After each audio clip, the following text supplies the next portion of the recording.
how to post income in advance or deposits on a bank rec screen. So this could be here in this example where a client has paid a deposit, but we haven't raised an invoice for it yet or got anything to match to per se. So we can create that transaction directly from Xero. To do that, how do we do it? Well, we hit the match icon, but as we said, there will not be an invoice to match to. So we have to scroll down and add a new transaction.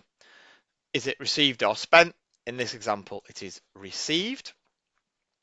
So it's not a direct payment. We've got this option for a prepayment here.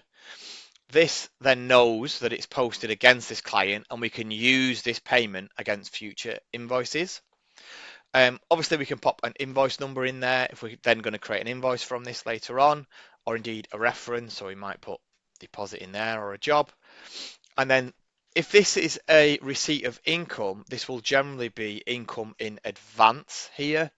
If it's the other way around, if we're spending the monies, it would go to the prepayment nominal code on there. So we pop that in there, hit save transaction. That then adds it as a prepayment or a payment income in advance, and then hit reconcile. And then when we raise an invoice against there, Xero will know that there is a payment in advance that can be matched off that invoice amount.